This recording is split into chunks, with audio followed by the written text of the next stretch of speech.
Hello, and welcome back to What on Earth is Going On in the Real Estate Market, a series where I try and explain what on earth is going on in the real estate market. So if you didn't see last video, or just kind of a little recap, last time we talked about the shortage of inventory. And while I understand that that term has been used incessantly for the last 6 years or so, kind of illustrating exactly what we mean by that and why, why even though we keep saying it, it is still very, very true, and truer now than it ever was, right? So little example from the last video. In 2019, the number of homes that we had on the market for one given month was 4,700 homes. Now that we are in 2022, we started the year off with 550 homes. So we went from 4,700 to 550. Very dramatic decrease in homes over just the last couple of years. So now we're going to talk about, why we can't just build our way out of it. And this video, remember, I'm a Washington real estate agent. I work mainly in the Puget Sound area, which is Seattle, Tacoma, Bremerton, Gig Harbor. So we can talk about why home building has slowed down across the country, and a lot of that has to do with the pandemic, right? But I want to talk about this from a different standpoint that I've actually been noting for way longer than the pandemic. So let's go ahead and dive right into it. So here we see the number of homes that are built. Forgive me if you can hear my computer thinking really, really hard. But so here we're looking at the number of homes that are built just kind of from 1968 until 2017, okay? And so we can see back in the 70s, we had a ton of new homes being built, kind of tapered off in the 82,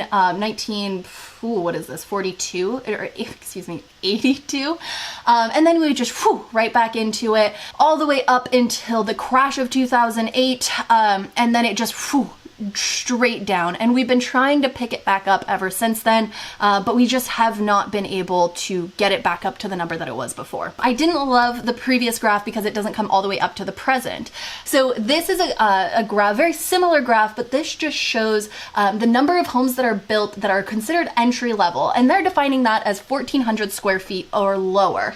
Again, don't super love this graph, but the overarching theme is the same, right? After 2008, it just plummeted, and we've never really been able to get back. So I love this graph because it gets closer to the present. However, I do think there are some indiscrepancies with this. Like, for example, I think as you're going into the early 90s, a starter home would no longer be considered the 1,400 or smaller. Homes generally got significantly larger in the late 80s, early 90s. During the 80s, we started seeing the Brady Bunch houses, which were those split level homes that you're building your top floor up above, and then you've got your bottom floor down below, and it's split. You go to each one, so you get tons more square footage.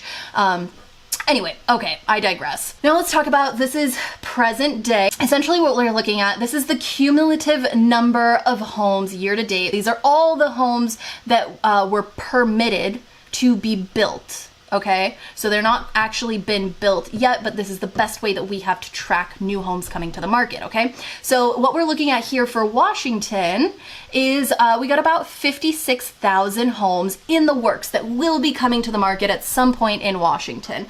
Now, these numbers will become more important a little bit later on, but I do think it's important to note right now that less than half of those units were actually single-family homes being built on their own lot.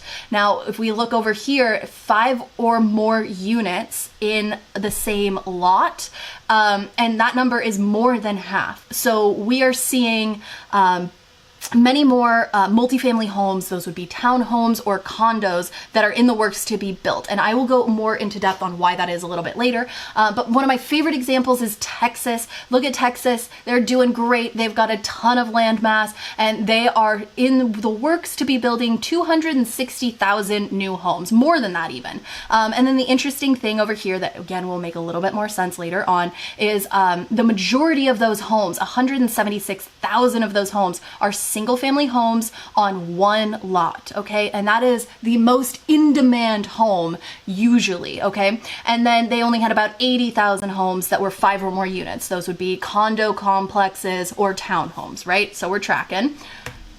So now we're gonna look at Texas, okay? Texas is beautiful, it is broad, and it is flat, baby. So you look at most of Texas's cities and you go, okay, boom, this is where it started, right here in the middle, and then they continued to grow and more people moved there. So they built outward, right? And then oh my gosh, you know, it's getting really difficult and congested to go on these freeways. So let's go ahead and build an outer ring.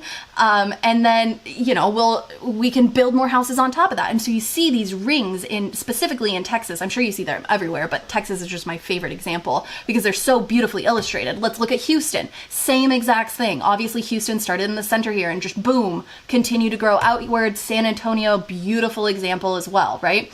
Now we're going to look at Florida.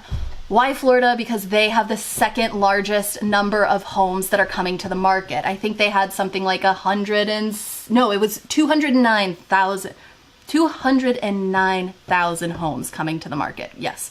And so Florida is a great example as well because it is significantly smaller than Texas inside, but it is mostly flat, right? Now we look at Washington. So many bumps, so many mountains everywhere. And if you know, because you live here, these are all national forests, national parks, right? Pretty much anything that's a hill is protected by the government here, which I love, don't get me wrong, but it makes it very difficult when we have a large landmass, but we cannot build on most of it. Now, we are landlocked on this side, right? Landlocked over here, and then we're waterlocked as well. Now, this is where the population of Washington lives, right? So we can see a lot are living kind of right around the Puget Sound. We've got some over in Spokane here, and then it's a little more sparsely populated, kind of in the middle of the state, and then on, kind of on the outskirts on the peninsula as well, right? So let's superimpose this map to get even more fair, okay?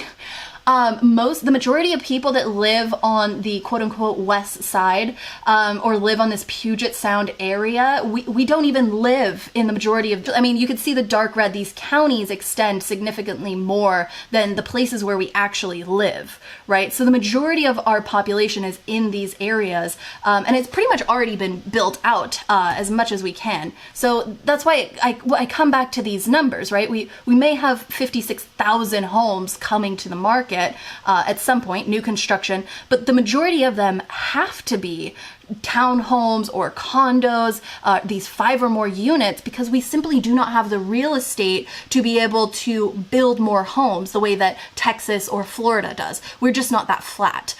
So this is something that, comes up all the time. It's like, oh, well, why don't we just build more houses? And it really does come down to the fact that we essentially have to build houses where there already are houses. So that means either tearing down, a rickety old house that's maybe dilapidated and putting a new one in its place, or subdividing somebody who has acreage that is willing to sell off either a portion or all of that land.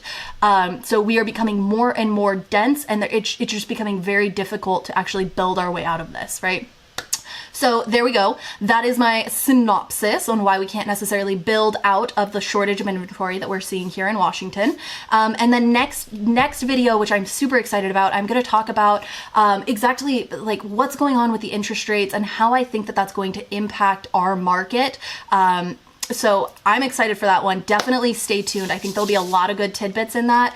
As always, if you have any questions, leave them in the comments, shoot me a message, give me a phone call, whatever makes you happy. I'm always here for you. I will see you guys very soon.